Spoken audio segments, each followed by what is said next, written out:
अस्सलाम वालेकुम रहमतुल्लाहि व बरकातुहू। सवाल भेजा है सैयद मोहम्मद जमील, जिनका तल्लुक बांग्लादेश से है। पूछते हैं मुफ्ती साहब, यौमुल अरफा का रोज़ा कब रखेंगे और इसके फ़ज़ाइल भी बता दें। जी, यौम अरफा का रोज़ा 9 ज़ुल्हज को रखेंगे।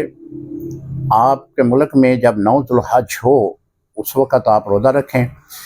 इस रोज़े की बहुत बड़ी फजीलत ये है कि अल्लाह ताला एक साल जो गुजर चुका है उसके भी गुनाह माफ़ कर देता है, और जो आने वाला साल है उसके भी गुनाह माफ़ कर देता है। अल्लाह की रहमत बहुत बड़ी वसी है। अल्लाह के यहाँ कोई तौबा करे, अल्लाह के यहाँ कोई अपने गुनाहों की माफ़ी मांगे, खुदा गुनाह माफ़ फरमा देता है।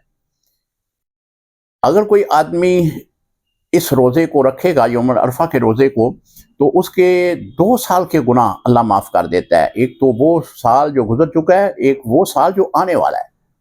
और यौम अरफा का रोज़ा जो है वो अपने मुल्क के में जो आपका ज़ुल्हज का अरफा का दिन आएगा उसके मुताबिक आप रखेंगे। ये भी कई बार लोगों ने हमें सवाल भेजा है जी कि हम सऊदीया के साथ, क्योंकि वहाँ पे हज का दिन चल रहा है, तो उसके मुताबिक रोज़ा रखना है। नहीं, जो आपके मुल्क में चाँद का सिलसिला है उसके मुताबिक आप यौमुल अरफा का रोज़ा रखेंगे। अस्सलाम वालेकुम रहमतुल्लाहि व बरकातहू।